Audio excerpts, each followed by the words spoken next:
Bonjour à tous et à toutes et bienvenue à cet épisode 308 de Sur la Terre des Hommes. Mon cher Jonathan Saint-Prof, comment vas-tu?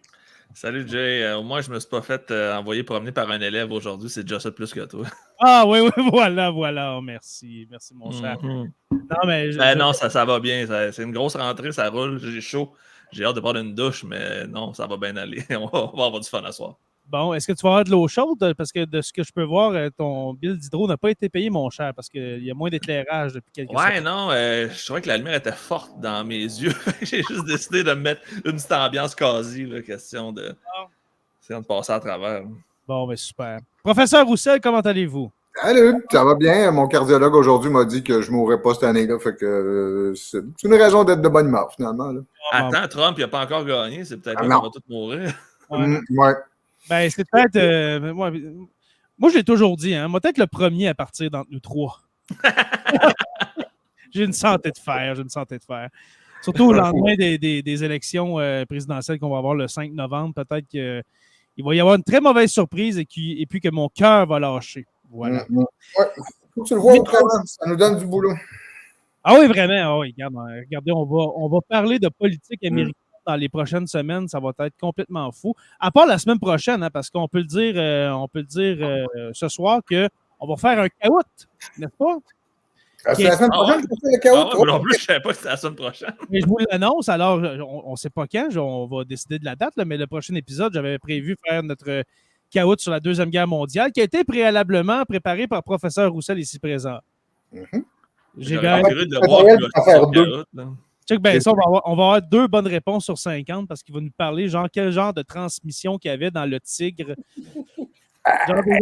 Préparé, tu as le temps d'aller trouver c'est quel genre de transmission qu'il y a dans un Tigre? J'ai pas le temps. Hey, oui, excuse-moi, vas-y, professeur Roussel. Non, je suis scandalisé que quelqu'un ne connaisse pas le type de transmission qu'il y a dans un Tigre, c'est tout, c'est normal. Ben, peut-être que Jonathan Saint-Prof le sait, mais moi, j'en ai vraiment aucune idée. Peut-être une transmission faite par M. Benz, non? Je sais pas. Hey, sérieusement, on va aller voir. Frédéric Bérard, comment vas-tu? Salut les gars, ça va vous aussi? Oui, ça va bien. Tout le monde a l'air en forme. Oh, ouais, on est en forme. forme. T'as pas l'air d'un gars qui est allé passer un mois sur un autre continent? Non. Ça va être un gars qui va passer un mois sur un autre continent. Ah oui, mon cher Fred, tu es allé en Afrique dans les dernières semaines. Ouais, ben en fait, je suis revenu, ça fait maintenant un mois à peu près. Mais je suis allé effectivement quand même un petit bout. Là, cet été, je te dirais Afrique du Sud, Rwanda, puis Éthiopie. Wow. Puis après ça, tu reviens de là, ben, ça te prend un autre petit bout pour essayer de digérer. T'as-tu fait des reportages là-dessus? Oui, ben en fait, j'ai tourné beaucoup là-bas. Et là, tu vois, je lance un média, là, ça va sortir le 25 septembre. Et puis, les reportages vont commencer à être publiés. Et je fais des balados documentaires un petit peu plus soutenus. Là, sur le Rwanda, je vais avoir pour 3 heures à peu près. Je vais avoir, je sais pas, 5, 6, 7 épisodes d'une demi-heure, dépendamment. Ouais, vraiment beaucoup de stock. Puis, c'est du stock souffrant, je te dirais, à plusieurs niveaux. Ouais. Honnêtement, j'ai pas eu un beau mois d'août. Je vais être honnête. Là, j'ai trouvé ça bien difficile de me remettre de tout ça, mais ça me fait ça à peu près à chaque fois. Là, c'est classique. Là, puis tu vas me dire pourquoi tu continues de le faire. Ben, c'est une autre question, mais faut que ça fasse mal dans ton cas. Faut souffrir. Je vais te dire une affaire, tu sais, j'ai déjà allé visiter Auschwitz, puis c'est vraiment quelque chose, là, mais tu sais, c'est un musée, c'est un peu différent. Mais quand tu vois des crânes d'enfants rwandais, tu vois les machettes, je les ai vus, là, comme... Ça a pas mal l'effet d'Auschwitz, je te dirais, puis peut-être même, évidemment, c'est pas une compétition, là, mais c'est peut-être, je peux pas dire que c'est plus fâchant parce qu'Auschwitz, c'est pas être plus épouvantable que ça, mais le génocide du Rwanda n'est pas moins épouvantable. Et il est peut-être plus fâchant dans le sens où l'Occident s'en est foutu totalement. On le laissait faire en toute impunité. Total. Et enlève les puissances coloniales, la Belgique particulièrement dans ce cas-ci, et la France, qui a joué ses games aussi avec l'opération Turquoise. On n'en serait jamais arrivé là. Puis les États-Unis, Bill Clinton, j'ai un ami qui connaît bien Bill Clinton. Là. Il disait, Bill Clinton me dit tout le temps, il dit la pire affaire, la chose que je regrette le plus, c'est de. Puis il l'a dit publiquement, là, c'est pas un grand scoop, là, ce que je vous dis là. Mais tu le vois, là. Écoute, ça fesse vraiment fort, surtout qu'il y avait une espèce de machination. J'ai visité le camp où se sont réfugiés les 10 soldats belges qui étaient chargés de protéger la première ministre qui a été assassinée. Écoute, ils ont fini par se faire, ils se sont fait canarder. Là. Je suis rentré vraiment dans le camp en question, ça s'appelle le camp Kigali. C'est troué là, comme un fromage. Puis Roméo Dallaire est passé juste à côté. Après ça, il a comme oublié cet événement-là. Tu sais, tu vis ça là, comme dans un cauchemar. Et j'avais loué une chambre à l'hôtel des Mille Collines, hein, dans le film Hôtel Rwanda, que vous avez peut-être déjà vu. C'est l'histoire. Et puis, tu sais, moi, je ne crois pas aux forces, ce que tu veux, là, obscures, ésotériques, mais tu sais, vraiment, vraiment, vraiment pas. Là. Mais quand tu rentres dans une chambre comme ça, tu te dis, si je faisais le calcul, là, parce qu'il y a eu 1200 Tutsis qui se sont réfugiés dans l'hôtel en question, qui n'est pas si grand que ça. Fait qu'à l'œil, comme ça, avec le nombre de chambres, j'avais calculé, il y avait eu 12-15 Tutsis dans ma chambre qui étaient minuscules là, pendant 3 mois de temps ou à peu près. Je veux dire, comme on ne croit pas à des forces obscures et puis au surnaturel, mais tu te dis, tu y penses ça, quand même. Là. Pendant le soir, tu te dis, OK, ici, il y a du monde qui avait vraiment peur de se faire vraiment poignarder, puis pas poignarder, mais vraiment de se faire macheter. À coups de machette, c'est ça? Non, mais n'oublie pas là, que si les Belges ouvraient les portes, c'était fini. Là. Tous ces gens-là se faisaient massacrer à l'intérieur et ça sentait la mort. Je te dis, dans ma chambre, probablement c'est vieux, là, mais ça sent la mort. Et le staff là-bas, très gentil, puis ils essaient de faire oublier ça. Ils font vraiment de leur mieux. Ouais. Mais ça sentait. J'étais dans une espèce de cauchemar, puis je payais pour en plus. et je te dirais que j'ai parlé à vraiment beaucoup de gens. Et par exemple, je prends un fixeur comme je fais souvent, là. Puis on s'est promené à Butare. La première université du Rwanda a été établie à Butare au sud, à 3 heures au sud. Puis c'est le père, Georges-Henri Lévesque, qui l'a construite, qui l'a initiée, qui a embauché des profs. Lévesque étant le père Lévesque de l'Université Laval. Je pense que dans le dernier épisode qu'on a fait ensemble, tu as dit que Lévesque, c'est un des pères de la Révolution tranquille qui est le plus inconnu et qui est le plus notable. On l'a batté parce que contrairement à... Il n'était pas très chum avec Duplessis puis il acceptait les fonds du fédéral. Fait que nécessairement, contrairement à Lionel Groulx, on l'a sorti de notre histoire.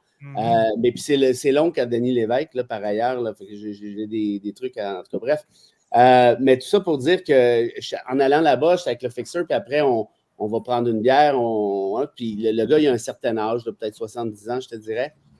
Puis j'ai dit, c'est le 30e anniversaire du génocide cette année. Ouais. Puis je dis, Alphonse, es-tu capable de me parler à la caméra, es-tu capable de me parler du génocide? Et là, tout ce qu'il me dit, il dit, c'est très difficile. Je dis, écoute, j'insiste pas, mais quel souvenir, qu'est-ce qui te revient en tête quand je te parle du génocide? Puis il me dit, il a commencé une phrase, puis il a craqué. Et là, j'ai compris. N'oubliez pas, les gars, hein, il y a eu 1 million de victimes de morts, plus que ça, mais 1 million de morts en 3 mois. Et tous les Hutus étaient enrôlés dans le mouvement. Parce que si tu refusais de tuer ton voisin Tutsi, tu étais vu comme c'est toi qui te faisais tuer. Alors là, j'ai pensé une coche trop tard, puis je me suis senti tellement épais. J'ai dit, ce gars-là en a tué, c'est sûr. C'est certain. Mais je l'ai eu d'en face. Une espèce d'enfant soldat ou quelque chose comme ça. Il y a peut-être 40 ans, ouais. J'ai calculé, il devait peut-être avoir 35 environ dans ce moment-là, 35-40, oui, effectivement. Il y avait 10-12 ans, mettons, dans ce temps-là. Il me montrait un spot, là. Il y en a plusieurs au Rwanda de ça. Mais je vous dis, c'était pas drôle, là. Quand il y a eu un carnage de Tutsis, évidemment, un des nombreux carnages, mais un carnage d'enfants Tutsis. Et c'était sur le terrain d'une église. Il y avait une espèce de fosse en béton. Les soldats français ont recouvert la fosse avec du béton. En fait, il y avait une fosse pleine d'enfants. Les soldats français ont recouvert ça avec du béton pour que les enfants Hutus puissent jouer au basketball ou un truc du genre sur les cadavres des enfants Tutsis en dessous. C'est pas un accident d'histoire, là, ils savaient. Là. Non, les Français là-dedans, écoute, moi, Macron, j'ai vraiment aucune sympathie pour ce gars-là, mais il a eu le courage de lancer une commission d'historiens, il y a de ça 2-3 ans, pour dire, dites-nous notre responsabilité au Rwanda.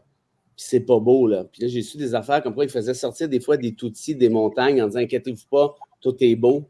Les Hutus qui étaient rendus en bas, les Hutus les attendaient. Non, c'est pire que j'aurais pu penser. Et j'ai été chanceux parce que j'ai eu un rendez-vous, puis j'ai un de mes chums qui, le même qui connaît Clinton, il se connaît beaucoup en affaires internationales, là, peu importe c'est qui. Puis il me disait, tu n'auras jamais de rendez-vous avec un ministre là-bas. Oublie ça. Puis en tout cas, j'ai été chanceux, je l'ai rencontré au restaurant, une affaire de fou. J'ai perdu ma carte de crédit, blablabla. Après ça, je l'ai relancé sur Twitter. Je l'ai achalé pendant une semaine pour qu'elle m'accorde un entretien. Elle ne voulait rien savoir parce qu'en plus, il était en élection pendant que j'étais là-bas. Okay. Puis à un moment donné, elle a fini par me dire oui, elle a dit rendez-vous demain matin à 11h30 au bureau du premier ministre. Ma conseillère va vous attendre. Et je débarque là, les mitraillettes d'en face, les douanes quasiment fouilles à nu. Ils niaisent pas avec ça. Là, tu ne rentres pas là comme chez Maxi, mettons. Là. Puis je rentre dans le bureau du premier ministre, c'était vide. Puis mon chum m'a dit fais attention, tout est tapé. C'est comme dans les Tintins, là, en dessous des tables et tout. Puis j'ai fait l'entretien avec elle pendant 1h15, 33 minutes à la caméra. Puis là, n'oubliez pas que le rapport de l'ONU venait de sortir à l'effet que le Rwanda envoie maintenant ses milices au Congo pour piler les ressources. Ça venait de sortir pendant que j'étais là. Puis en plus, là, tu as le nouveau gouvernement au Royaume-Uni qui a mis fin au transfert des réfugiés vers le Rwanda. Tu sais, ça allait pas bien, mettons, là, en pleine élection.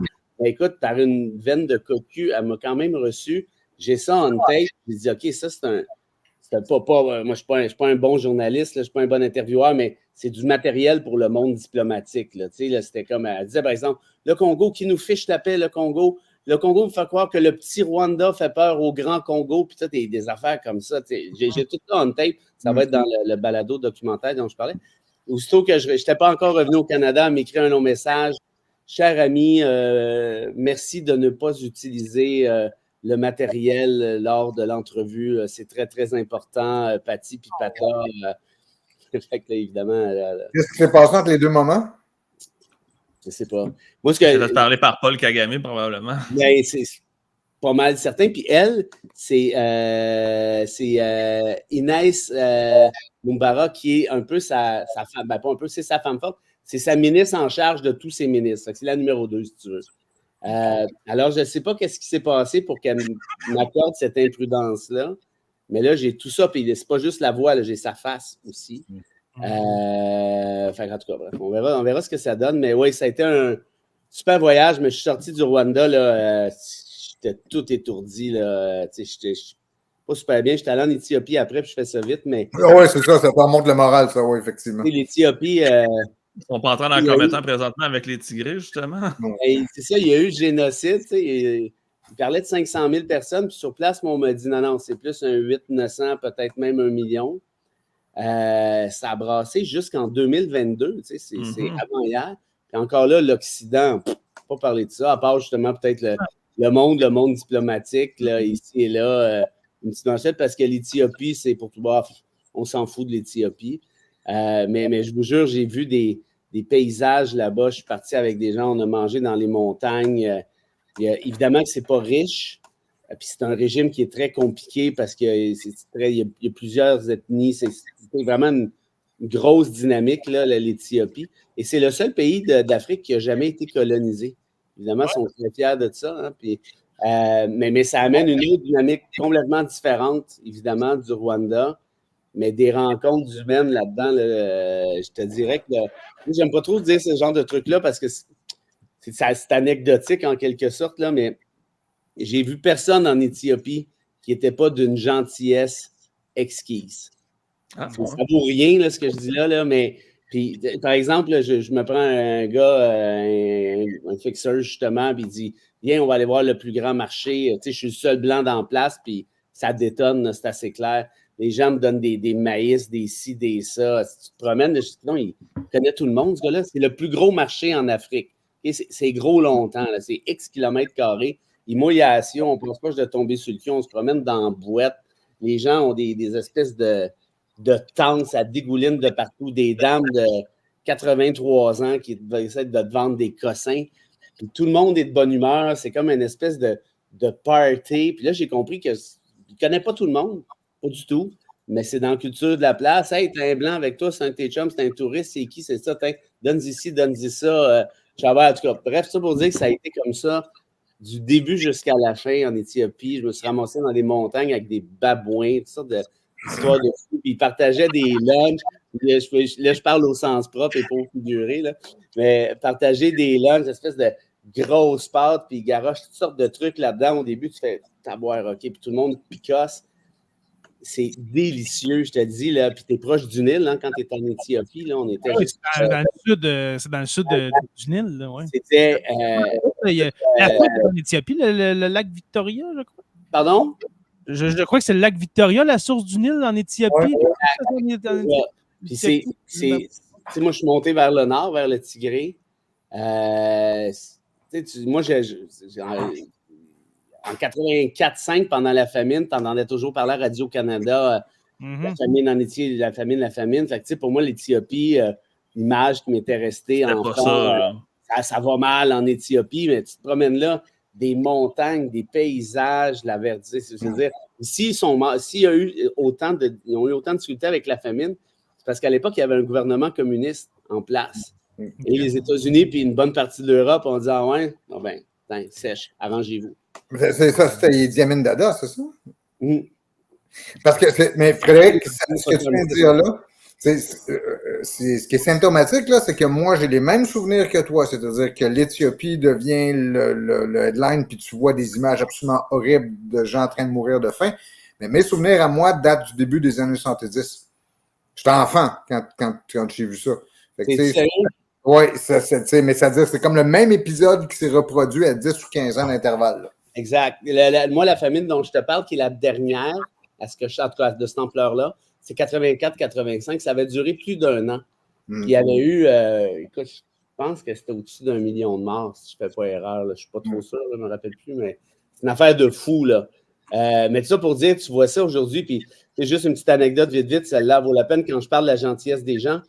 Le fixeur là, que je prends, il y a, je sais pas, là, il y a 35 ans. Puis tu sais, moi, je les traite pas comme des guides, là. Puis c'est pas des guides, c'est plus des gars un peu cow-boys, là, tu sais, qui, bon, vous voyez le genre de que je fais.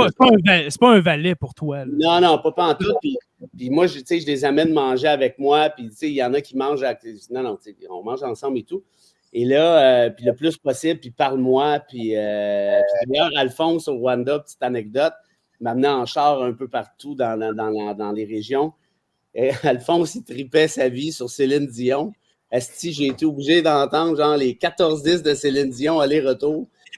Alphonse, j'ai dit Alphonse, tu sais qu'elle est québécoise? Oui, mais bien sûr. J'ai dit, t'aimes ça, Céline, ou tu fais pas ça pour me faire plaisir, j'espère? Il dit non. Il dit j'adore Céline. Ouais, Céline.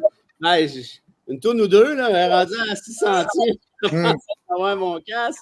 Après, en Éthiopie, vite. Je dis au gars qui s'appelle Wunzi, d'ailleurs, c'est lui qui m'a donné ce truc, qui est une croix on ne peut plus chrétienne, moi qui est on ne peut plus athée. C'est mon souvenir de Wunzi. Et j'ai dit, regarde de me trouver un resto traditionnel, là, comme hier ou avant-hier, ça tente de venir manger avec moi. Il dit, ah oui, OK, super, parfait. Viens me chercher à l'hôtel. Finalement, c'était à 6 minutes de l'hôtel. Je dis, je t'aurais dû me le dire, j'aurais marché, c'est pas grave, mais en tout cas, viens souper.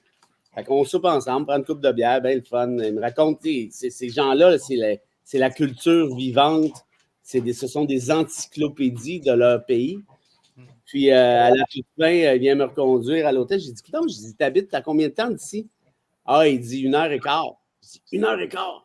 Puis là, il était venu me chercher le matin. On avait passé la journée ensemble. Il était parti chez lui. Il était revenu le soir. Mais là, je n'étais pas fait 1h15 pour aller souper. Il dit, ben oui. Je dis, ben non, mais t'aurais dû me le dire, là, ça n'a pas d'allure, là, c'est ben trop loin. Ah, il dit, non, il dit, c'est pas grave, il dit, c'est ma job, tout ça. Fait que là, tu sais, je sors 100$, pour dire, là, au moins, il compensait un peu. Ça. Lui, il a fait 2h30, puis il y a des enfants. Parce que, tu vois, genre, je me sentais vraiment comme de la merde. Il dit, non. Il dit, je prends pas d'argent. Il dit, tu m'as payé le souper. Je dis, non, tu comprends pas, là. Tu vas vraiment prendre de l'argent. Puis c'est tout, là. Ça fait, je me sens mal, puis je te remercie. Puis il dit, il n'y en est pas question. Il dit, je vais pas prendre l'argent. Je dis, Wendy, j'arrête de niaiser, sinon je t'appelle pas demain. Ben, il dit, appelle-moi pas, je m'en fous, mais je prendrai pas ton argent. Tu m'as c'est sur mon honneur. OK? Tu m'as payé à souper, tu ne vas pas me payer en plus pour m'avoir invité à souper. Il y avait une fierté. Là. Ouais, c'est ça. Exactement. Mais tu sais, je veux dire, on n'a pas cette culture, en tout cas, peut-être que je généralise de l'autre côté aussi, mais je ne pense pas qu'on ait cette gêne, tu sais. Bref, ça pour dire, tu sors de là sous les rêves, puis rapidement, maintenant, l'Afrique du Sud, ben, c'est Nelson Mandela qui a fait des miracles. J'ai visité sa petite cellule qui est grande comme ma table de cuisine, ni plus ni moins. Il a passé 18 ans dans ce trou-là. 27. Écoute, c'est ça. Puis l'Afrique, c'est un autre monde, c'est un autre univers. Il faut y aller. Écoute, tu reviens de là, tu es allé sur la planète Mars. Puis il y a plein de préjugés qui tombent. Là, on pense à l'Afrique, c'est difficile, c'est ça. Ben oui, c'est sûr que c'est moins riche que d'autres endroits dans le monde, évidemment. Mais on n'a plus rien à voir avec la période de la colonisation non plus. Puis il se développe. Puis là, il y a la Chine qui joue. C'est compliqué. Là, la géopolitique en Afrique, là, c'est toute une job. Puis d'un pays à l'autre, t'en as plein la gueule. Tu peux pas, même si c'est des pays limitrophes, tu peux pas passer du Rwanda puis aller au Congo puis penser que c'est la même chose. Ça n'a absolument rien à voir. Il y a plusieurs économistes qui disent que le 21e siècle sera celui de l'Afrique. Hein? Avec les ressources naturelles puis le développement qui se fait là, plusieurs disent ça, que ça va être le siècle de l'Afrique, le 21e siècle. La Chine est vraiment en train de se positionner. Ah ouais. L'ami par excellence. Pour les raisons que tu dis, Jay, les ressources, je veux dire, ça leur sort par les oreilles. Ouais. Mais contrairement à ce qu'on pense, et là, je vais généraliser de mon bord aussi, on n'est plus dans une ère de colonisation où ils donnent leur stock parce qu'ils sont obligés de le donner. Il y a un entrepreneuriat autochtone qui se crée. Il y a, évidemment que ce n'est pas parfait, là, on s'entend bien, mais il y a des prises. Tu sais, le Rwanda, on peut critiquer Kagame pour toutes sortes de raisons très valables, là, mais tu essaieras de trouver un sac en plastique au Rwanda, là, puis tu vas te lever de bonheur. Parce que c'était une épidémie, il y avait des sacs en plastique qui traînaient partout. Ça a pris une fin de semaine, Kagame a adopté un décret. Il n'y a plus de sacs en plastique au Rwanda. Si tu arrives à l'aéroport avec ton sac en plastique, ils vont te l'enlever, puis tu mettras ton shampoing dans tes shorts. On s'en fout. Bon, évidemment, là, c'est une démocratie de façade, plus une dictature qu'autre chose. Mais ce que j'essaie de dire, c'est que le Rwanda, protection de l'environnement, par exemple, c'est 100 fois mieux qu'ici. Donc, ça pour dire qu'il y a une complexité, il y a une richesse, il y a beaucoup de préjugés qui ne tiennent plus du tout la route. Un commentaire de Guillaume Beaulieu qui dit « Le plus beau voyage de ma vie, mon stage à La Réunion, justement, dans l'océan Indien. » Écoute, Cape Town, là, en Afrique du Sud, qui est proche, est au carrefour de 2 océans, l'Atlantique puis l'Indien. Puis je te dirais que j'ai fait peut-être une 50aine de pays jusqu'à maintenant. Tu mets un gun sur la tente, tu dis « OK, tu choisis une ville où tu t'en vas vivre là, puis tu ne reviens plus jamais. » là. Pas mal sûr que je te dis Cape Town. Pas mal certain. C'est un paradis sur Terre. Johannesburg, c'est plus rough. Là, c'est ça qu'on entend parler souvent. Mais à Cape Town, je ne sais pas si tu avais entendu parler, mais il y a eu une grosse pénurie d'eau il y a quelques années. Ils avaient été obligés de couper les robinets, puis il y avait vraiment, là, tout avait été asséché. Ils en ont-tu parlé un peu? Ou? Non. Tout à l'air. Ça avait l'air d'être revenu. OK, je n'avais pas repris de nouvelles depuis tout à l'heure. C'était comme le jour zéro où la ville aurait plus d'eau, puis c'était vraiment quand même assez. Là, c'est assez fou, mais là, tu vois, tout est. Écoute, Cape Town, c'est le paradis sur Terre, je te dirais. Puis Johannesburg, c'est très, très beau aussi, mais c'est plus rock'n'roll. Par exemple, les chauffeurs de taxi ne font pas leur stop, ils n'arrêtent pas aux lumières rouges. parce que tu peux te faire gonner. Là. Hey j'ai appris avec mes voyages, là, faites confiance aux chauffeurs de taxi. Ils connaissent très bien leur écosystème. Quand le chauffeur de taxi dit « on passe pas là », tu niaise pas avec ça. Il y a des bonnes chances que ce soit vrai. Fait que tout ça pour dire, oui, j'invite tout le monde, ceux qui peuvent aller faire un tour je dirais à peu près n'importe où en Afrique. Le point, il m'en manque plusieurs endroits à visiter, mais tu reviens de là avec... t'es complètement ailleurs. C'est fantastique. Messieurs, maintenant, merci, mon cher. Hey, 30 minutes flush, t'as bien timé ça, Jay. Oui, quasiment une moitié d'épisode, mais j'ai une idée, Fred. Pour la prochaine fois que tu vas venir nous rendre visite, là, j'aimerais bien qu'on fasse quelque chose pour le 30e du génocide du Rwanda. Tu nous en as parlé un petit 10 minutes, là, mais peut-être en parler un petit 45 minutes. Là. On dit tout le temps ça, mais ça finit en 1h30. Ça serait très intéressant. Ben, je te le ferai avec plaisir, puis je te donne un indice. Là-bas, si tu demandes, toi, X, es-tu Hutu ou Tutsi? Moi, je suis Rwandais. Ils n'ont plus le droit, je pense, de le dire. Hein? Non, mais écoute, il y a eu de la magie qui s'est passée là. Ils ont adopté une pratique de justice communautaire que je ne pensais pas qu'il pouvait exister. Tout le village se déplace sur la colline. Puis Madame X, elle va dire « Moi, Rivard a tué mon fils, j'en ai entendu parler. Je veux savoir si c'est vrai. » Ben Rivard, il a intérêt premièrement, il est là, parce qu'il n'est pas là, il va aller en prison. Puis Rivard va dire « Oui, madame, c'est moi qui ai tué votre fils. Où vous l'avez enterré en dessous de l'arbre là-bas, madame. Merci. » Puis là, Rivard est condamné à des petits travaux, machin. C'est comme ça qu'ils ont fait le deuil jusqu'en 2013. C'est vérité-réconciliation, c'est ça? Ah ouais. Non, c'est quelque chose, là. Je te dis. En tout cas, on en reparlera tant que vous voulez. Moi, c'est... Ça a été un choc social, c'est sûr. Là, tu te réveilles de ce cauchemar-là, tu dois te dire autant Hutu que Tutsi, qu'est-ce qui vient de se passer là? C'est en 3 mois. C'est incroyable. L'année dernière, après, j'arrête, promis, là, mais ça m'a marqué. Il y avait les Hutus, quand ils procédaient au carnage, avaient un chiffre de travail. C'est pas obligé de le croire, là, mais vous verrez, entre 9, je me souviens plus c'est 8 ou 9, je pense que c'est 9 et 5 heures. À 5 heures, la journée finissait. Or, à 5 heures, des fois, il était encore en train de passer du monde à machette. 5 heures, ça sonne. Faut que j'aille puncher. C'est des chiffres. Le gars était dans sa maison, les tendons du gars, juste pour être sûr que tu ne sauves pas, je vais revenir demain matin à 9 h. C'est une pratique, là. C'est comme une directive.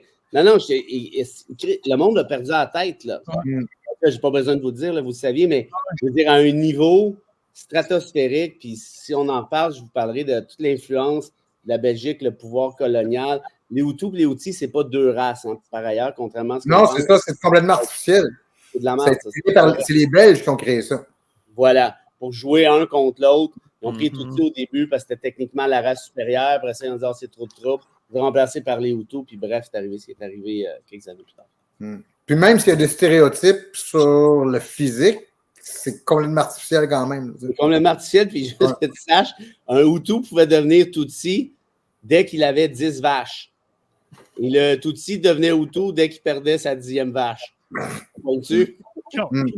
Ça s'appelle la socio-économique. C'est pas tout à fait de la génétique. Oh là là. Mon cher Fred, on voulait te recevoir aussi ce soir pour parler d'un moment historique qu'on a vécu cette semaine. Oui. Et puis, je parle bien sûr de ceci. What they have done to our country by allowing these millions and millions of people to come into our country, and look at what's happening to the towns all over the United States. And a lot of towns don't want to talk. It's not going to be Aurora or Springfield. A lot of towns don't want to talk about it because they're so embarrassed by it. In Springfield, they're eating the dog, the people that came in. They're eating the cats. They're eating the pets of the people that live there. And this is what's happening in our country, and it's a shame. I just want to clarify here. You bring up Springfield, Ohio, and ABC News did reach out to the city manager there. He told us there have been no credible reports of specific claims of pets being harmed, injured, or abused by individuals within the immigrant community. Well, I've seen people on television. Let me just say here, this is the people on television say my dog was taken and used for food. So maybe he said that, and maybe that's a good thing to say for a city manager. I'm not taking this from but television. But the people I'm on taking it from television the city saying that manager. dog was eaten by the people that went there. Who won the debate and why? Jay, moi, ce qui me fait capoter, c'est que les modérateurs avaient déjà une réponse parce qu'ils s'attendaient à ce qu'ils sortent ça en débat. À quel point il fallait que tu sois préparé à cette... Ça n'a aucun sens de t'attendre à ce que Trump sorte une absurdité comme ça, puis tu l'aies déjà fact-checké avant même qu'il l'ait sorti. Les gars, depuis 2016, là, on en a entendu des affaires de Donald Trump. Hein? En 2016, pendant la campagne électorale, tu allais dire que les Mexicains étaient des voleurs, des violeurs, des trafiquants de drogue. Est allé dire pendant la COVID de s'insérer dans les orifices des lumières, c'est pas infrarouges, mais ultraviolettes pour traiter la COVID. Après ça, si on avance dans le temps, ah oui, 2020, il s'est fait voler l'élection, puis il continue à le dire 4 ans plus tard. J.D. Vance, qu'on ne sait pas s'il y a des relations intimes avec des cracks de sofa. Et puis, il a mentionné Mein Kampf 6-7 fois depuis les 3 derniers mois. Et puis là, ça va dire, à Springfield, en Ohio, les migrants haïtiens mangent les chats, les chiens et tout animaux de compagnie de la population. Est-ce qu'on a atteint le plus haut niveau? Là? Est-ce qu'on peut aller plus haut que ça, là? Ou plus bas, comme vous voulez? Ça aucun... Moi, là, honnêtement, Joe, tu l'as dit avant qu'on enregistre, là, j'étais crampé, un peu comme Kamala Harris en passant. Hey, oui, pour vrai, elle était bonne pour se retenir, parce que j'aurais tellement calé plus d'affaires que ça pendant ce show-là. Mais je pleurais de rire. J'ai reculé, je pense, 10 fois pour réécouter ce bout-là. They're eating the dogs, hey guys. Ou quand moi, c'est ça, mais aussi les avortements post-nataux. Les médecins qui tuent des bébés, on va le passer. On va pas dire que tu tues des bébés. Voyons donc. Là, je veux vos commentaires sur ça. Et puis, c'est le prochain extrait que je vais vous présenter. Ah, excusez-moi. Fred, qu'est-ce que tu en as pensé, toi, des migrants haïtiens qui mangent des chats? Ben, écoute, n'oublie pas, là, pour rajouter à ton palmarès, Jay, buvez de l'eau de Javel. Oui, l'eau de Javel, oui. Il y en a évidemment qui l'ont fait avant de crever. Il avait traité 2-3 pays, dont Haïti, des shitholes. Il avait été, écoute, toutes sortes d'affaires de débiles. Mais c'est ça. Mais sais-tu, l'affaire des chiens, ça circulait depuis 24-36 heures, peut-être. Écoute, je suis rendu là, tellement que j'étais en train de me dire, regardons ça si c'est pas stagé justement pour le débat, cette affaire-là. Ouais, OK. J'en ai... Rendu là, c'est peut-être moins de complotisme, mais je trouvais que le timing était... Attends, puis c'est J.D. Vance qui en parlait pendant la journée. Oui. Là, pouf, puis pour que le gars puisse faire du fact-checking, comme disait Joe tout à l'heure, c'est bien parce qu'ils se sont dit, OK, l'espèce de gros singe va sortir ça en ondes ce soir, on va peut-être mieux de checker nos affaires. Mais c'est parce qu'on vit dans une dystopie, là. C'est comme... C'était drôle au début, mais là, c'est plus drôle depuis longtemps, là. Et moi, je pensais en 2016, je vais t'en rajouter une, Jay, je ne sais pas si vous allez vous souvenir de ça, mais pendant la campagne de 2016, il était allé dire, c'était tout juste avant la campagne, il est allé dire que ça serait une idée de ficher les musulmans aux États-Unis, un peu avec l'équivalent d'une étoile de David, là, tu sais. Et là, quand il avait sorti ça, je me suis dit, OK, là, il est mort, là. C'est fini. Là, puis là, n'oublie pas, on est en 2016. Ça a l'air de rien, mais les 8 dernières années, là... C'est passé pas mal d'affaires. Là, je vous dis ça aujourd'hui, puis bof, mais à l'époque, il n'y avait rien de plus outrancier que ça, là, tu sais. Puis il parlait justement d'un Muslim ban, puis tati, puis tata. Bon. Et quand il a sorti ça, moi, je me suis dit, OK, mon petit Pit, tu viens de franchir la ligne, tu as eu ton fun, ça fait 6 mois que tu fais le guignol. Ça, c'est le move de trop, t'es mort. 2-3 jours après, sort un sondage, il venait de pogner 4-3, 4-2, 3-4 points, je me souviens plus. Et c'est là, je vous jure, que je me suis dit, OK, là on est encore plus dans le trouble que je pensais, parce que Jay, tu l'as dit tout à l'heure, en décembre et janvier dernier, il a cité 6 fois Mein Kampf. 6 fois, notamment la célèbre phrase « Les immigrants sont le poison de notre pays ». Quand même assez spécial, aller dire ça aux États-Unis, puis pas de faire couler dans les sondages. Ses parents sont immigrants, c'est ça qui est le plus drôle. Non, mais c'est débile. Tout ça est absolument débile. Puis aujourd'hui, tu vois, c'est le New York Post ou le New York Times, je ne me rappelle plus, hier ou avant-hier, qui disait que Trump aurait peut-être pris même un petit 2-3 points d'avance depuis le débat. Fait que tu peux essayer de voir le verre à moitié plein, puis j'aimerais ça, puis j'essaie, mais je me dis, boy, on est... parce que le problème, moi j'ai toujours pensé que le problème, c'était pas Trump, le problème, c'est la recette du Trumpiste. Parce qu'une fois qu'il va décoller, ce gars-là, là, on fait du bien à tout le monde, mais les 40 quelques % qui sont votés pour lui, là, ils vont pas devenir... ils vont pas lire Anna Arendt le lendemain matin, là, je pense pas. Là. Ils vont vouloir avoir un autre guignol du genre. Ouais, peut-être plus intelligent. Ben, tu sais... En tout cas, je sais pas. Je sais pas ce que vous en pensez. J'ai pas de meilleur... Ben, tu vois, j'ai eu la discussion avec des élèves aujourd'hui pour l'histoire, justement, des chats et des chiens. Puis il y a un élève qui m'a sorti quelque chose. J'ai trouvé que ça peut-être même... Ça serait une possibilité. J'ai l'impression que c'est un landmine qui a été placé par les démocrates, que c'est peut-être même une fausse histoire qui a été sortie par l'équipe de Kamala Harris pour que Trump la sorte, comme si c'était un peu un piège tendu sur un forum quelconque de Reddit ou une page Facebook où on sait qu'il y a des gens Trumpistes là-dessus, puis que ça aurait été peut-être même une idée des démocrates pour piéger Trump lui-même avec cette histoire. C'est comme, ça serait plausible, je penserais pas, mais tu sais, c'est quand même, j'avais mis la réflexion des jeunes, c'est quand même, wow, c'est un bon plan. Cette hypothèse-là est pas mal plus drôle que la mienne. Elle est pas mal meilleure. Écoutez, les gars, c'est tellement allé loin, ce sera pas long, Stéphane, c'est tellement allé loin, je vous ai partagé une page du site du Columbus Dispatch, où est-ce que le gouverneur de l'Ohio était obligé de rétablir les faits concernant les migrants qui mangent des chats, OK? Pour dire, non, c'est pas vrai, ça arrive pas, peut-être qu'il y a eu des incidents, peut-être, mais c'est pas automatique que les migrants mangent les animaux pas à Columbus, mais à Springfield. C'est fou, là. Vous souvenez-vous, les gars, en parlant de nouvelles complètement folles, et puis du Trumpisme, vous souvenez-vous, en 2017, tu parlais, Fred, puis je cherchais ça, ça m'a pris 2-3 minutes de la retrouver, là. C'était en 2017, puis je me souviens d'en avoir parlé dans un de mes cours à cette époque-là. Vous souvenez-vous de l'appel en Floride du gouverneur de gonner un hurricane, là, voyons, l'ouragan? L'ouragan. Pour repousser l'ouragan, de tirer du gun dedans. Vous souvenez-vous de ça? Ouais, ça me dit quelque chose. Ça, c'était en 2017. C'était l'ouragan Irma, où est-ce qu'on avait fait un appel à tous pour se mettre sur les plages de la Floride et puis de gonner l'ouragan pour le repousser. Avec l'effet des balles, ça aurait fait comme pousser l'ouragan. Ça, c'est pendant la présidence Trump. Là. Toi, Fred, t'en souvenais-tu, non? Non. Ben là, tu me le dis, mais c'est ça, c'est une affaire débile à chaque semaine. On arrive à un moment donné où. Mais ça, c'est quand même. Aïe. On est ailleurs, là. Vas-y, Steph.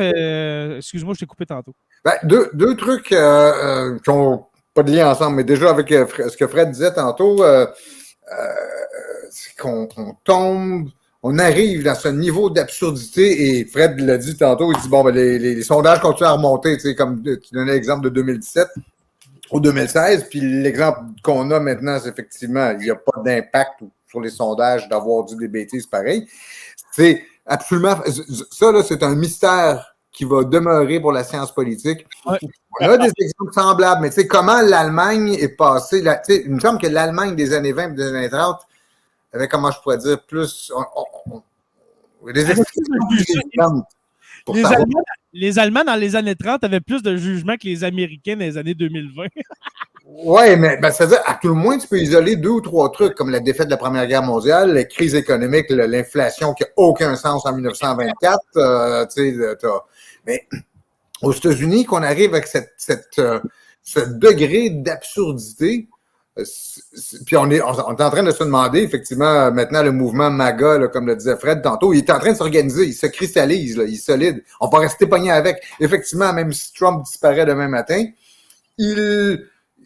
en fait, pas qu'il a créé, mais il a révélé une vague profonde, quelque chose de profond dans la société américaine qui va demeurer. Et juste, disons dire, la société américaine, c'est vrai ici aussi, on les a, nos magas, même s'il y a juste au Québec 13% des gens qui sont plus sympathiques à Trump. Excuse-moi, Stéphane, mais là, on parle de tirer les ouragans pour les repousser, mais Pierre Poilievre a quand même dit à 3-4 reprises que l'électricité était produite par les éclairs. Tu sais. Ouais. Mais c'est le même gars qui est allé livrer des beignes. Que ça en dessous. C'est le même gars qui est allé livrer des beignes aux pseudo-camionneurs à Ottawa, là, dans la manifestation. Là, c'est ça. On peut bien juger les Américains, mais on a notre on a des problèmes sérieux. Notre version Dolorama en Pierre Poilievre. Et puis en passant, les conservateurs, je pense qu'ils ont 42% d'appui. Genre, demain matin, c'est un gouvernement majoritaire conservateur qu'on a au Canada. Oui. Mais c'est un mystère qu'on ne comprend toujours pas.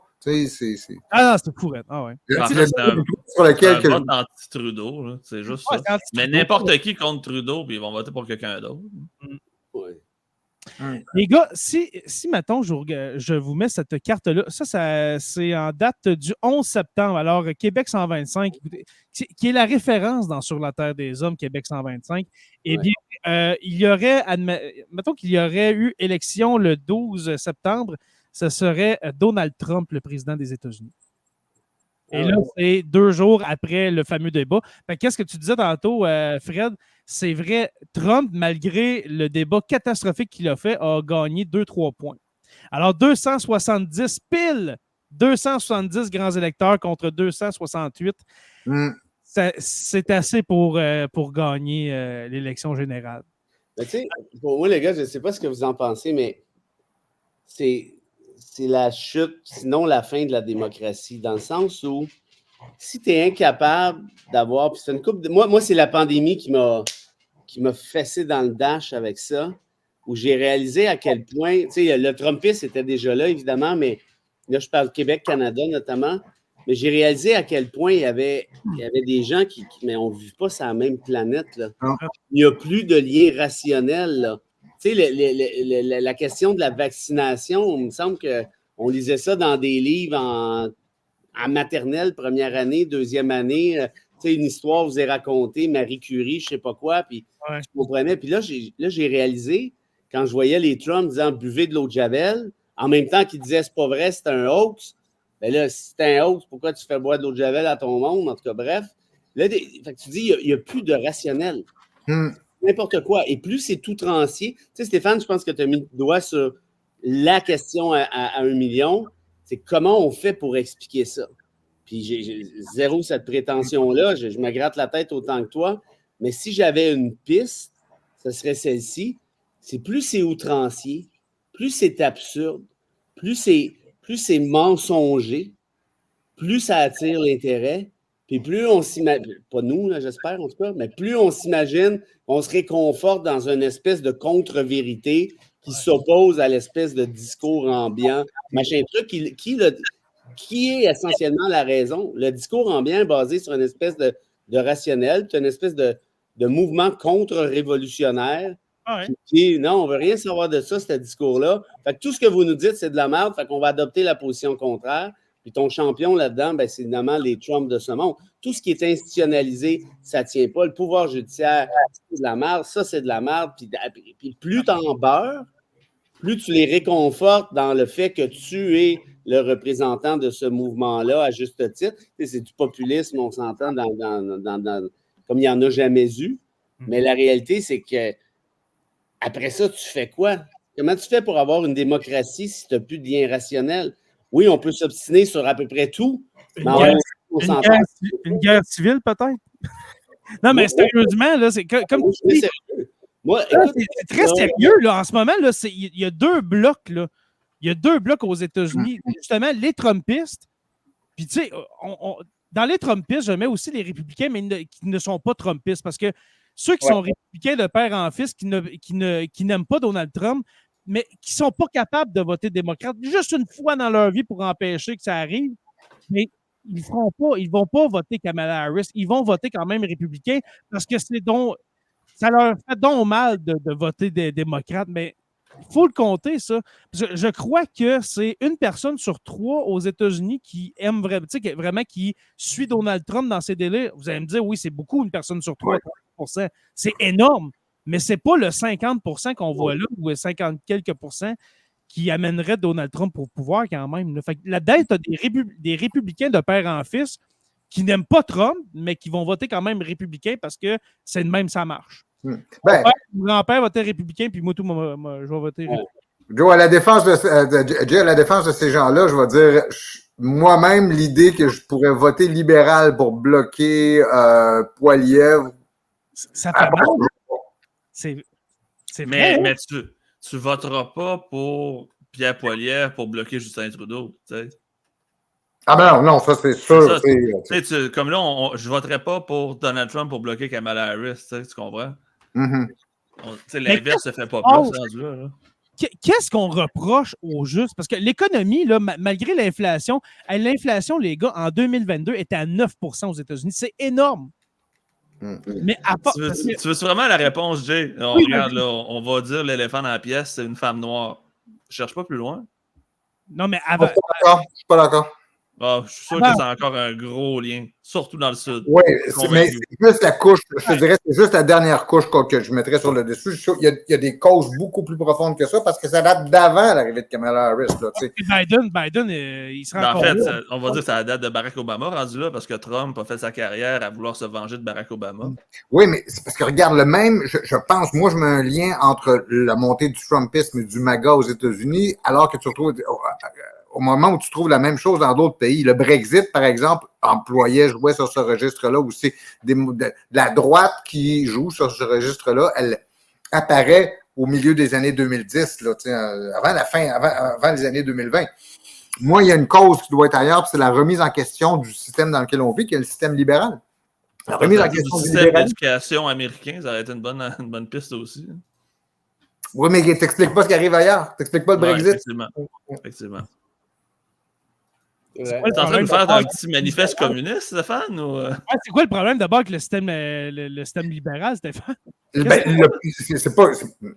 Nous, la grande majorité des gens, il y a un consensus sur le fait que les points centraux du libéralisme, à savoir la démocratie, Fred l'a mentionné tantôt, l'économie de marché, la propriété privée, puis les droits individuels, c'est comme le cadre dans lequel ça, là, c'est sacré. Ça n'est jamais remis en question. C'est une espèce de consensus qui s'est fait là-dessus. Justement, c'est ça. Et là, ce qu'on reproche au libéralisme, c'est probablement, c'est né, je pense, des excès de la mondialisation puis des transformations de l'économie au cours des 30 dernières années qui ont désavantagé des groupes qui étaient avantagés avant.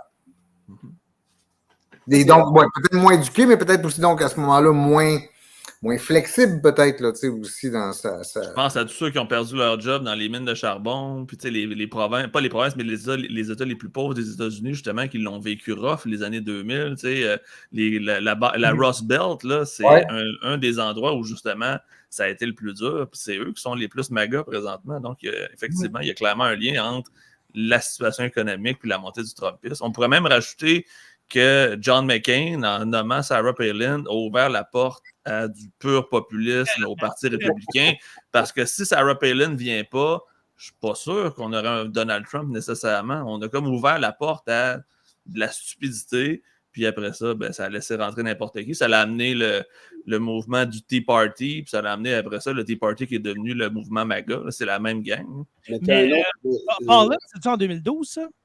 McCain et Palin, c'est en 2012, hein? N'oubliez pas une affaire aussi, les gars. Moi, j'aime beaucoup ce que tu as dit, Stéphane. Tu creuses, puis évidemment, c'est de la science sociale, donc c'est pas mathématique, mais effectivement, les excès de la mondialisation, puis ce que dit Joe, moi, je suis d'accord aussi, ça vient de rajouter une couche. Puis moi, je rajouterais une couche à la couche de Joe en disant ceci, médias sociaux. Ah oui. Médias sociaux, Trump n'est pas élu en 2016, je suis à peu près convaincu. C'est clair, parce que les Russes n'auraient pas pu faire autant de propagande qu'ils voulaient le faire. Et en plus, il reste les médias traditionnels. Les médias traditionnels qui sont loin d'être sans défaut, je comprends bien, mais ils filent quand même la bullshit, là. de façon générale, là, pas tout le temps. Là. On enlève Fox, mettons. Ouais, c'est ça que je m'en allais dire. Là, ça dépend desquels. Je veux dire, tu n'as pas de possibilité tant que ça de passer à côté en essayant de... Tu sais, quand tu as 100 millions de followers sur Twitter, ça commence à faire du monde à la messe. C'est un moyen temps pour leur dire que les médias... Puis regarde ce que fait Poilievre quand il ne parle pas à Radio-Canada ou à peu près, puis CBC, puis encore le même spin des médias. Il va juste voir Rebel News. Ben, tu sais, enlève les médias enlève les médias sociaux aux politiciens en 2024 à travers l'Occident, là, juste à ce niveau. La game change demain matin, là.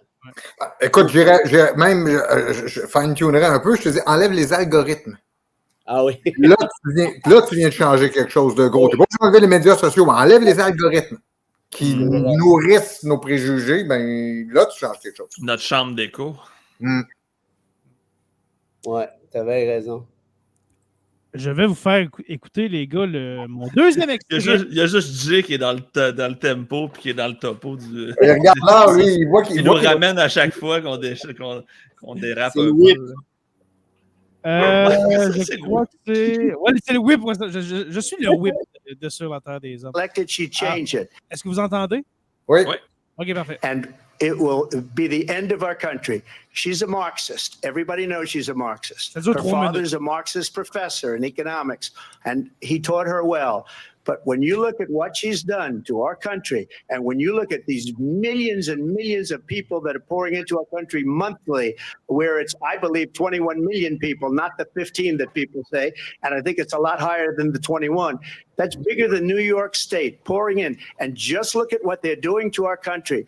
They're criminals. Many of these people coming in are criminals. And that's bad for our economy, too. You know, you mentioned before, we'll talk about immigration later. Well, bad immigration is the worst thing that can happen to our economy. They have, and she has, destroyed our country with policy that's insane. Almost policy that you'd say they have to hate our country. President Trump, thank you. Lindsay? I want to turn to the issue of abortion. President Trump, you've often touted that you were able to kill Roe v. Wade. Last year, you said that you were proud to be the most pro-life president in American history. Then last month, you... Oh, Jay vient de... Jay, on a perdu le son. Et on vient de perdre Jay aussi. Bon. Had said it was too short. And you said, quote, I'm going to be voting that we need more than 6 weeks. But then the very next day, you reversed course and said you would vote to support the 6-week ban. Vice President Harris says that women shouldn't trust you on the issue of abortion because you've changed your position so many times. Therefore, why should they trust you? Well, the reason I'm doing that vote is because the plan is, as you know, the vote is, they have abortion in the 9th month. They even have, and you can look at the governor of West Virginia, the previous governor of West Virginia, not the current governor, who's doing an excellent job, but the governor before, he said the baby will be born and we will decide what to do with the baby. In other words, we'll execute the baby. And that's why I did that, because that predominates, because they're radical. The Democrats are radical in that. And her vice presidential pick, which I think was a horrible pick, by the way, for our country, because he is really out of it. But her vice presidential pick says abortion in the 9th month is absolutely fine. He also says execution after birth. It's execution, no longer abortion, because the baby is born, is okay. And that's not okay with me, hence the vote. But what I did is something for 52 years. They've been trying to get Roe v. Wade into the states. And through the genius and heart and strength of 6 Supreme Court justices, we were able to do that. Now, I believe in the exceptions for rape, incest, and life of the mother. I believe strongly in it. Ronald Reagan did also. 85% of Republicans do. Exceptions. Very important. But we were able to get it, and now states are voting on it. And for the first time, you're going to see, look, this is an issue that's torn our country apart for 52 years. Every legal scholar, every Democrat, every Republican, liberal, conservative, they all wanted this issue to be brought back to the states where the people could vote. And that's what happened. And now, Ohio, the vote was somewhat liberal. Kansas, the vote is somewhat liberal, much more liberal than people would have thought. But each individual state is voting. It's the vote of the people now. It's not tied up in the federal government. I did a great service in doing it. It took courage to do it. And the Supreme Court had great courage in doing it. And I give tremendous credit to those 6 justices. There is no state in this country where it is legal to kill a baby after it's born. Ça fait capoter. Encore une fois, le fact-checking était prêt sur les bébés qui se font tuer. Il n'y a aucun État, M. le Président, qui permet de tuer un bébé après sa naissance. Puis là, après ça, elle continue. OK, vous, Madame la vice-présidente, c'est fou, là. Mais ce qui est encore plus fou, Ça c'est que ça marche. Écoute, avec un débat comme ça, le gars aurait dû perdre genre 15 points, 20 points. Le truc des chats, l'avortement, ce que tu veux. Le gars, il en gagne. Il monte. C'est comme, là, tu veux de plus? Tu sais, moi, toi, t'es Harris, là. Tu peux pas te battre contre ça. Honnêtement, qu'est-ce qu'on peut reprocher à Harris dans ce débat-là? Elle a gagné, là. Mais, écoute, plus que ça. À mon avis, elle a un A+. Ouais. Ou on va dire un A, tiens, là, pour le fond. Elle l'a ramassé bien. Il y en a qui auraient aimé mieux, qu'elle l'a regardé un peu trop. On est dans marge d'erreur, c'est subjectif, puis bref, on s'en fout. Mais elle n'a fait aucune erreur stratégique. Elle te l'a rincé en cours, là, dans une cour criminelle, puis ça paraît que c'est une prosecutor, là. Écoute, elle te l'aurait comme tronçonné, là, total. Puis, t'arrives, tu sors de là, puis c'est le dos qui ramasse. Qu'est-ce que tu peux faire? Mais souvent, les excuses. Quelque chose. Excuse, vas-y, Stéphane. Ah non, les gens qui disent oh, oui, je sais que Trump te dit des niaiseries, mais de toute façon, je crois pas qu'il va faire qu'est-ce qu'il dit, puis j'aime juste le style. J'aime ça l'entendre blaster contre d'autres mondes. Là. Mais leur excuse, c'est de dire mais non, il fera pas tout ce qu'il dit, c'est sûr. C'est pour le spectacle qu'il dit ça. T'sais.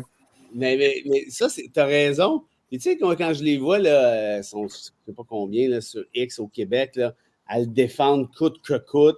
Puis l'affaire qu'il soit condamné au criminel, c'est pas grave. Qu'il y ait 94 chefs d'accusation à venir, c'est pas grave. OK? Si c'était Justin Trudeau qui avait été condamné au criminel pour la même affaire, ou même pour un ticket de contravention. Non, c'est pas grave. Hey, t'aurais Québécois, est-ce qu'il réserverait un cahier complet pendant 2 semaines? Arrêtez de niaiser, là. Mais ça vous dérange pas que, tu sais, après toutes les histoires de MeToo, de tout ce que tu veux, de gens qui, en politique, qui sont brûlés à la première infraction, même sans condamnation, juste accusation, puis parfois même des soupçons. Là, je ne me prononce pas à savoir si c'est bien ou pas bien. Là, j'essaie juste de dire qu'il y a clairement un pattern, qu'un paquet d'hommes politiques, femmes politiques se sont fait scraper à tort ou à raison, dépendamment des cas, pour ça. Et là, tu en as un qui est condamné en bonne et due forme. Il y a 3 autres procès à venir pour les affaires les plus graves pour un politicien, quand tu y penses. Sédition, essayer d'avoir trafiqué le vote, un truc d'agression sexuelle, un truc de fausse dépense électorale, un truc qui est parti avec les documents secrets de la Maison-Blanche. Puis tu dis, c'est Donald, c'est pas grave. Comment ça se fait? Ou souvent, non, c'est un coup monté. C'est un complot. Mais le coup monté, je veux dire, tu l'entends avec le directeur des élections de la Géorgie, trouve-moi un film de vote. C'est-à-dire, je veux dire, à un moment donné, là, c'est parce que. Oui, mais c'est pas ça qu'il voulait dire. Il voulait dire là. Regarde, je vais te donner un exemple. Je fais une chronique, je pense que c'est mardi, en tout cas, la semaine dernière, je ne sais plus trop, à Cogeco. Puis là, on parle de Trump, puis là, je parle de ça, l'affaire du. Tu sais, il est condamné au criminel. Juste ça, là. Tu sais, pas accusé, là. Accusé, c'est en masse pour scraper ta carrière politique, là. Mais lui, en plus, il est condamné par injuré. Puis là, tu as le petit de bas côté qui dit c'est de l'acharnement politique contre Trump. Ça s'appelle l'état de droit, ça, Mathieu. Là, OK? Le gars, il est condamné. C'est fini. Or, il y a un auditeur qui appelle Langevin, l'animateur, puis il dit ton chum, il dit n'importe quoi matin en parlant de moi. Il n'y a aucune preuve comme quoi que c'est lui qui l'a fait. Ouais. Il est condamné. Ouais, il n'y a aucune preuve de ça qu'il est condamné. Calvance! là, ça ne me parle plus. Là, je dis, monsieur, je ne vais pas m'obstiner avec vous. Là. C'est correct. Là. C'est pas grave. Mais c'est ce que je disais tout à l'heure, c'est que s'il n'y a plus de lien rationnel, tu n'es pas obligé d'être d'accord avec la décision, là, mais c'est parce qu'elle a été rendue, elle est écrite, elle est publique, elle est claire. Puis par ailleurs, c'est un jury qui l'a rendue. Parce que on n'est pas dans la même réalité. Tu as une partie de la population là, en Occident qui est dans une autre réalité que la nôtre. C'est ça que j'essaie de dire. Le jugement a foutu le camp avec principalement la COVID. Oui, il y a eu Trump en 2016, là, mais depuis la COVID, là, il y a plein de monde qui m'en parle. Le jugement a sacré le camp. Là. Total. Totalement. Puis moi, c'est ça qui me fait le... Tu sais, regarde, il y a quelqu'un qui répond, il y a des ex-présidents qui se sont fait politiquement lapider pour moins que ça. Je mettrais Nixon là-dedans. L'affaire de Bill Clinton, là. Ouais. Toute chose étant égale, là. Mais mettriez-vous Nixon là-dedans à l'écoute électronique, le Watergate? Qu'est-ce que tu veux? Je comprends pas la question.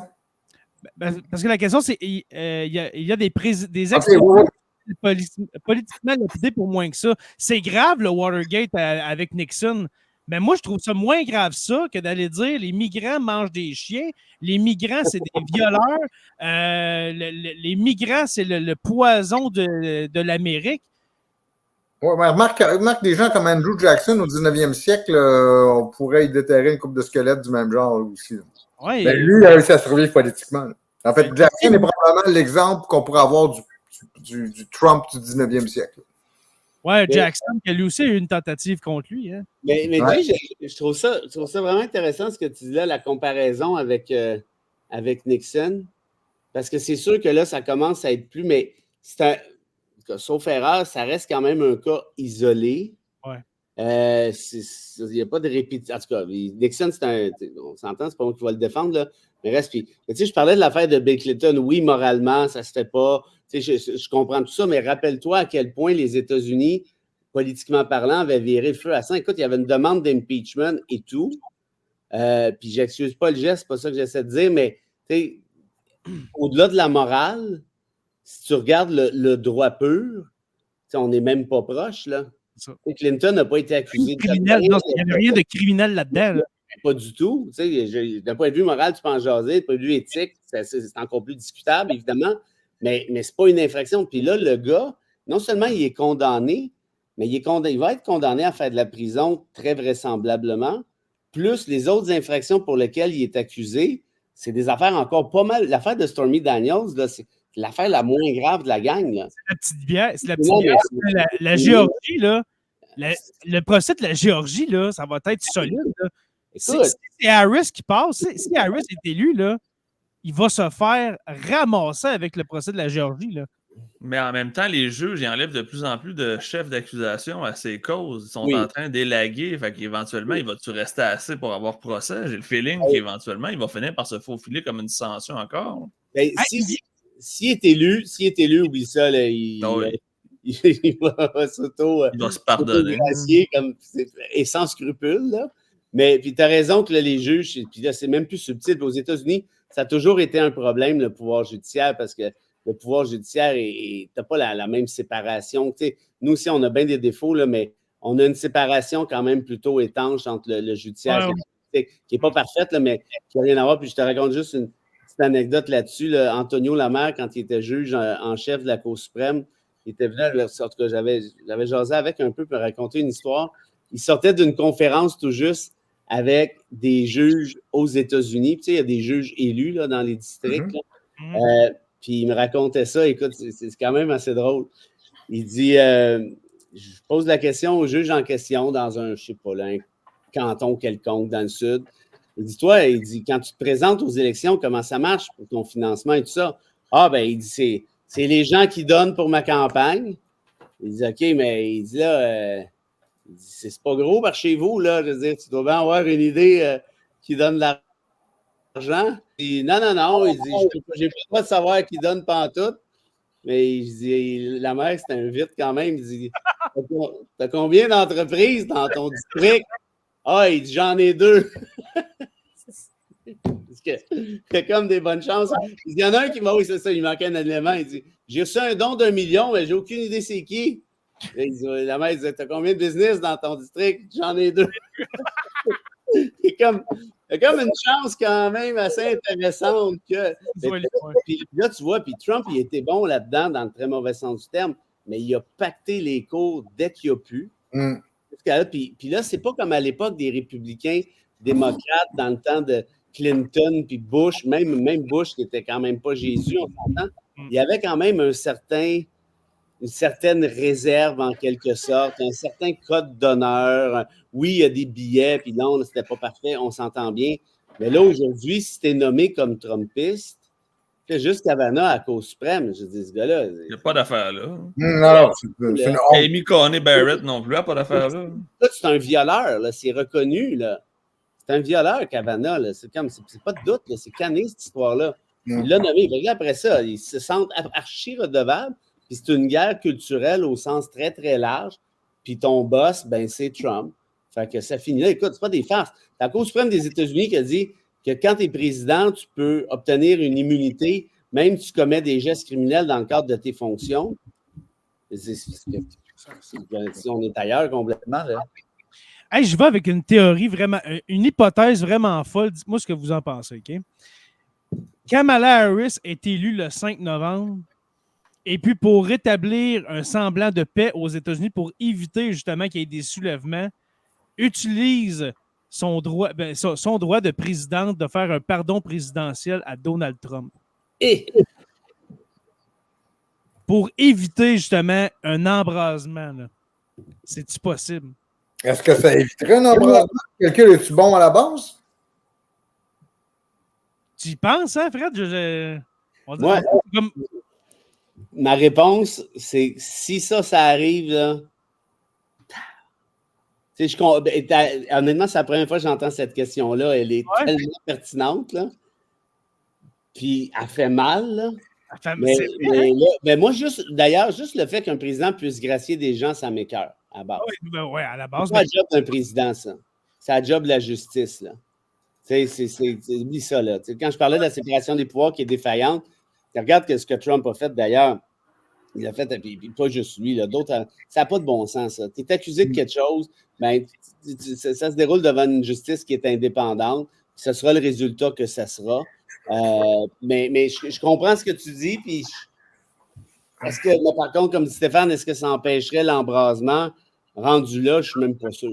Sauf qu'à l'inverse, Stéphane, si jamais Trump s'en va en dedans, après avoir perdu 3 semaines, avoir perdu après l'élection, là, ça va tirer du gun anti-pépère, j'ai l'impression.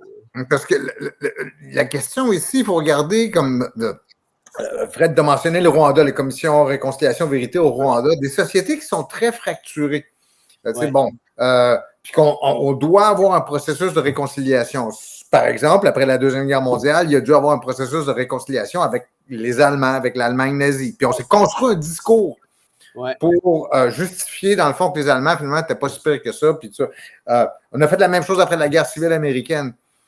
Peut-être qu'on en est rendu où, effectivement, il va falloir avaler une coupe de couleuvres, peut-être pas de la nature de celle que Jay a suggérée, mais il va falloir avaler une coupe de couleuvres pour se dire, bon, ben, on accepte de recréer un consensus, parce qu'actuellement, le consensus, là, il ne tient plus du tout.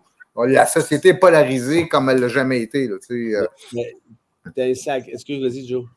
Ben en fait, Stéphane, le problème, c'est que les exemples que tu as donnés, les nazis, le Rwanda, ils ont eu la crise extrême, ils ont eu le génocide, ils ont eu les morts. Les États-Unis n'ont pas eu la fracture encore. Est-ce que ça va prendre une fracture pour que ça arrive? Oui, mais non, c'est-à-dire que je pense il y que aura pas de réconciliation avant que ça explose encore plus. J'ai le feeling qu'il va y avoir un point de rupture éventuellement, puis après, il va y avoir ce que tu dis. Mais quelqu'un qui voudrait précisément dire, OK, là, ça suffit, il faut qu'on recrée un consensus, tu sais, qu'est-ce qu'il ferait? Et ça passerait en partie par des mesures comme celles que Jay a évoquées. Ben, tu vois, c'est drôle là-dessus. Quand tu parles justement du nazisme ou du Rwanda, puis on pourrait nommer un paquet d'autres exemples, sauf erreur, puis corrige-moi, là, puis c'est vraiment intéressant ces discussions-là, les gars, merci. Mais il y a quand même eu, tu sais, Nuremberg, il y a quand même eu le tribunal pénal international pour le Rwanda. Il y a quand même eu, puis là, on parle des leaders, évidemment, là, qui ont été. Quand je parlais de la justice communautaire tout à l'heure, c'est parce qu'à un moment donné, les tribunaux rwandais n'auraient jamais suffi à la tâche, mais il y a, au-delà de ça, il y a eu 73 personnes accusées puis 44 condamnées devant le TPI sur le Rwanda, Nuremberg évidemment aussi.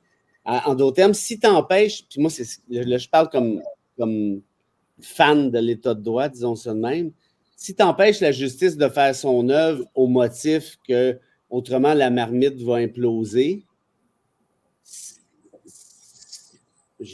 qu'est-ce qui va arriver la prochaine fois? On est coincé entre deux valeurs. Ouais. Entre deux valeurs qui, les deux sont extrêmement importantes et qu'on doit les défendre, mais elles sont en contradiction. Exact. Il faut que tu choisisses, là. Il faut que tu choisisses entre un et l'autre. Puis moi, tu vois, quand on prend le droit, et je parle pas le droit, mais la justice en otage, ça m'écoeure. Mais, je donne un petit exemple. Vous rappelez-vous quand j'étais au Salvador, puis on s'était parlé à l'hiver dernier, j'arrivais de Salvador, en fait, j'étais au Nicaragua. Bon, puis je vous parlais du dictateur le plus cool au monde qui a nettoyé une bonne partie de la criminalité là-bas, mais en pilant sur tout ce qui existe en termes de droits fondamentaux, d'état de droit, de démocratie, puis bon, bref. Mais c'est un petit peu le même dilemme, en quelque sorte, Stéphane, voilà. mais pas tout à fait pareil, on s'entend, là, mais dans le sens où, là, tu as deux valeurs qui deviennent en quelque sorte antinomiques, puis il faut que tu choisisses entre une ou l'autre. Puis ça se fait, mais c'est parce que c'est comme de décider, il faut que tu t'arraches un des deux bras, lequel tu prends, tu sais. Ouais. Ou tu essaies de trouver une voie de passage entre les deux, tu sais. Mais bien souvent, ça passe par une reconstruction de l'histoire dans laquelle tu dis, ben finalement, les méchants, ils ont été méchants parce qu'ils ont été manipulés, puis finalement, c'est pas de leur faute, tu sais, puis qu'ils n'étaient pas tous comme ça. Avec un gars comme Trump, le fait on retire toutes les accusations, puis on gracie. Ça, j'y crois pas. L'hypothèse de Jay, j'avoue que je n'y crois pas. Que c'était Miss Elistra qui disait qu'elle rappelait que Harris est une procureure. C'est une avocate. Je soupçonne qu'elle doit être pas mal dans la même mindset que toi, Fred. Je ne crois pas non plus à ça, mais il faudrait que ça passe par quelque chose d'autre. Je ne sais pas. En fait, j'ai aucune idée qu'est-ce qu'on pourrait donner aux MAGA, tu sais, pour les satisfaire ou, ou encore quelle concession, qu'est-ce que nous, on devrait abandonner? C'est nous étant ceux plutôt les non-MAGA, là, C'est large, c'est vrai. Et un autre, mais ça change de thème. Ben, vas-y, Fred, parce que j'allais... Non, vas-y. Une chose qui est vraiment... Pour le politologue en moi, dis-je, c'est vraiment les conservateurs, Poilievre, qui rentrent dans les traces de Trump, mais on n'a aucune idée de ce que le gars veut faire. Tout son discours se résume à deux choses. C'est la faute à Trudeau, puis nous, c'est le gros bon sens. C'est tout ce qu'on sait. On ne sait rien d'autre. Je suis allé voir encore leur programme. Je suis allé sur la page du Parti conservateur pour voir c'est quoi leur position en politique étrangère ou en politique de défense. Zéro. En environnement, zéro. Le gars peut arriver. Et Poilievre, en fait, le problème qu'on a au Canada, dans le système constitutionnel canadien, c'est que le premier ministre a tellement de pouvoir qu'il est inarrêtable. Now it's safe. In fact, someday... Pardon? Non, excusez-moi, parce que je préparais quelque chose pour vous le présenter. Vas-y, excuse-moi, vas-y, Stéphane. Non, c'est ça, c'est que si un Trump arrivait au pouvoir au Canada, on a déjà parlé ici d'ailleurs avec Fred de ça, là. Si un Trump arrivait au pouvoir au Canada, il n'y aurait absolument rien à faire qu'on pourrait le... Ah non, ça serait le désastre, ça serait pas long. Hein. Aux États-Unis, il y a plus de contre-pouvoirs qu'il y en a au Canada. Ben oui. Les gars, avant de se quitter, parce qu'on va terminer bientôt, avez-vous vu ça sur la page de Sur la Terre des Hommes? J'ai partagé ça il y a maintenant 3 semaines, là, le 23 août. Le passage de Donald Trump à Max News, ça, là, Newsmax. Newsmax, là, juste pour vous dire, là, c'est plus Trumpiste, c'est genre 10 fois plus Trumpiste que Fox News. Okay? Là, c'est vraiment des adorateurs de Donald. Okay? Est-ce que vous l'avez vu, cette vidéo-là? Non. Non? Ben, ça va être une surprise pour tout le monde. Je vous laisse écouter le discours très cohérent de Donald et dites-moi à qui ça vous fait penser. C'était un peu notre sujet la semaine dernière. Venezuela, they've gone into Caracas, which was a very unsafe city, and now it's safe. In fact, someday the three of us will have to go there. No, let's bring your husband with us also, right? and we'll bring some of the other people that are with you because I like the people that are with you. And we'll go to Caracas because it'll be safer than any place in our country. She's destroying our country. They're allowing the criminals to come in from other countries into the United States of America. She is destroying our country. And nobody covers that better than Greg. Wow. Allons au Venezuela. Si on perd, Caracas était très violent et très peu sécuritaire et maintenant ça l'est. Si on perd, allons au Venezuela. Allons tous à Trump Town. Oui, allons à Trump Town boire du Kool-Aid. Mais si... Boire du Coke Diet. Boire du Coke Diet, voilà. Fait que non, ça vous dit rien, ça, cet extrait-là? C'était assez... Non, mais en même temps, c'est particulier quand tu sais qu'il y a un coup d'État au Venezuela. C'est le pays qui a le plus de meurtres par habitant dans le monde. C'est quand même une drôle de description de pays sécuritaire. Oui, exactement. Messieurs, je crois qu'on va arrêter là pour ce soir. Ça fut très intéressant, encore une fois. Merci beaucoup à vous trois. Jonathan Saint-Prof, ma foi, c'était délicieux, n'est-ce pas? Ah, toujours, moi, j'aime écouter les invités quand ils ont des choses plus brillantes que moi à dire. Merci à toi, merci. Non, Joe, tu écoute, tes Non, mais j'ai toujours dit à mes élèves, si t'es pas le plus brillant de la conversation, c'est que t'es pas avec la bonne gang. Ah, c'est bon, ça. Ça veut dire qu'il faut toujours que tu cherches des gens qui ont des réflexions qui vont t'aider à devenir meilleur et non être celui qui recrache toujours ses idées et ses théories. Donc, avoir des gens plus brillants que moi, je trouve toujours que c'est pertinent.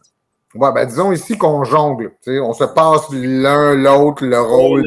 OK, je suis ici pour apprendre. Chacun notre tour, on est dans cette situation-là. Ouais. Comme disait Bruni Surin à Patrick Huard dans Les Boys 2. Nous sommes venus ici pour apprendre. Professeur Roussel, merci beaucoup de votre participation. Mais merci beaucoup toujours de ton plaisir. Merci Fred, c'est toujours vraiment quelque chose vraiment intéressant de t'avoir et de jaser avec toi parce que tu amènes toujours plein d'idées là, qui sont. Non, mais moi, je repars, je vais dire comme Joe, je repars avec, c'est pas ça qu'il a dit, mais ça revenait à ça avec mon bagage parce que, tu sais, ce que tu disais, Stéphane, genre, qu'est-ce qui provoque ça? Puis on a jasé un peu là-dessus. Moi, ça me dépasse cette question-là. Mais là, je pense que tu as mis le doigt sur un truc sur lequel je n'avais pas pensé. Les excès de la mondialisation. On s'entend que c'est très, très large. Là. Oui, c'est vague comme idée, mais je pense, moi, vraiment... C'est un bon point de départ, en tout cas. Ça, c'est sûr. Il y a quelque chose là. Merci, puis je l'ai déjà dit, puis je vais le redire. Là, c'est toujours un plaisir pour moi d'être avec vous autres parce que des podcasts humanistes, là, avec la culture, il en mouille pas. Fait que, merci. On n'est pas Radio-Canadien, mais quand même. Parlant de culture, parlant de culture, ceux qui nous ont vus en vidéo, là, beaucoup de gens dans le futur vont nous écouter juste en audio, mais en vidéo, vous voyez, je n'ai pas le décor habituel. Ça, c'est... Si vous cherchez une maison dans les Laurentides, c'est le temps, c'est le bon moment, si le décor vous plaît. Mais la maison où je suis actuellement est en vente pour un prix qui est absolument, qui ferait rougir. Et donc, on l'a dit que tu l'as squatté puis c'est pas chez vous. C'est dans les Laurentides. Alors voilà, un 4 pieds, une salle de bain pour seulement 550 000 $. Alors, ça, c'est les prix quasiment chez nous. Tout, ça doit être un petit peu moins que ça. OK, excuse-moi. Mais quand même. C'est à quel endroit dans les Laurentides, Stéphane? Saint-Sauveur. Ah oui, wow. Mais à 8 km du village, OK? Vous n'avez pas les embouteillages du village, vous n'avez pas... pour la peine. C'est vraiment on est loin du outlet là, pour ceux qui veulent aller magasiner. Mais le outlet est quand même accessible. Hein? C'est pas parce que vous ne le voyez pas, vous pouvez y aller si vous voulez. 8 km. Mais tu veux vraiment vendre cette maison-là? Quel beau décor laurentien, professeur Roussel. Moi, je sais que quelqu'un va être heureux ici, c'est pour ça que je me sacrifie pour cette personne-là. Moi, je prendrais une photo, Stéphane, du décor en arrière, puis je le mettrais en fond vert pour les prochaines fois quand tu vas peut-être retourner chez vous. Ça arrive tout. C'est vraiment beau. J'aime beaucoup. Et puis, Maître Bérard, merci beaucoup de votre... premièrement, d'avoir accepté une nouvelle collaboration dans Sur la Terre des Hommes et merci de ta participation. Ce fut très, justement, tantôt, Michel Israël l'a dit, très captivant et très intéressant. Toujours un plaisir, puis la réponse est toujours oui quand vous voulez. Ben écoute, je te fais l'invitation le 5 novembre. Hein, le 5 novembre au soir, on va faire une émission spéciale des élections américaines. Les gars, ça vous tentait-tu toujours, Joe? Ben oui. Sinon, je le fais tout seul si tu le fais pas, Jay. Ouais, il faut le faire. Fait que si tu n'as rien à faire, Fred, là, ça ne sera pas 4 heures. Là. Peut-être un petit 2 heures, 2 heures et demie. On va être là. On va suivre les résultats État par État. On va être là jusqu'à 11h30. C'est cool. Ah, c'est bon, c'est un live en plus. Oui, super. Ça, c'est ma page Facebook. On va avoir du reach en masse. Je pensais que ce soir-là, on ferait une émission spéciale sur la modernisation du NORAD. C'est pas le sujet? Non, ça sera pas lui. Ça va être la semaine d'avant, le NORAD. C'est un mardi. OK, d'abord. C'est mardi le 5 novembre. Alors, j'espère, les gars, que vous serez prêts pour ce moment historique. Moi, je call off le lendemain matin. Je te dis tout de suite. Là, je rentre pas. Non, moi, je vais être là, mais un peu quand même avec la voix enrouée. Je vais dire ça comme ça. Merci, les gars. Merci à ceux qui étaient là, live avec nous, les membres Patreon. On a enfin trouvé notre antichambre, messieurs. On a trouvé un moyen d'enregistrer seulement avec nos membres Patreon. C'est comme dans le bon vieux temps, n'est-ce pas, avant que Facebook cancelle StreamYard et qu'il n'accepte plus de faire des lives sur des groupes privés. Alors là, on a trouvé un moyen avec YouTube. Un lien, comment on dit ça, non répertorié. Voilà, non répertorié. Alors, merci à vous, les membres Patreon, d'avoir été là. Merci aux abonnés de suivre Sur la Terre des Hommes. Je vous rappelle qu'on est disponible sur Apple Podcasts, Spotify, baladoquebec.ca et YouTube au Sur la Terre des Hommes podcast. Allez vous abonner à notre chaîne YouTube Sur la Terre des Hommes podcast. On est tout le temps en vidéo. Tous nos épisodes sont en vidéo. Maintenant, c'est sûr que l'épisode sort 5 jours plus tard, après l'enregistrement, c'est-à-dire parce qu'on veut vraiment en faire profiter de notre communauté de membres Patreon. Vous comprendrez qu'il faut qu'ils aient leur avantage, eux aussi. Merci justement à nos membres Patreon, les curieux stagiaires, historiens, érudits, nos 3 orateurs maintenant, construction avec un S Rivard de Rwanda, Miel Habitémis, et depuis presque une semaine, l'animalerie Croque-Bête. Oui, l'animalerie Croque-Bête, où est-ce qu'on n'accepte aucun migrant. Hein? Parce que sinon, on ne veut pas que les perruches se fassent manger. Voilà. Alors. Mais c'est une vraie commandite ou tu nous niaises? C'est pas une joke, c'est autant que Miel Habitémis et puis construction avec un S Rivard de Rwanda. Pour la modique somme de 8 000 $ par année, ils sont désormais orateurs. Non, c'est pas vrai. Bienvenue à Croque-Bête. Ouais, voilà, Croque-Bête. Alors voilà, tout le monde est la bienvenue, sauf les migrants qui mangent des perruches. Alors voilà, je vous invite à rejoindre la page Facebook Sur la Terre des Hommes, la communauté, et puis Sur la Terre des Hommes podcast. Sur la Terre des Hommes est une présentation des éditions Derniers Mots. N'oubliez pas qu'à tous les jours, nous écrivons l'histoire et on se revoit la semaine prochaine pour une autre page d'histoire de Sur la Terre des Hommes.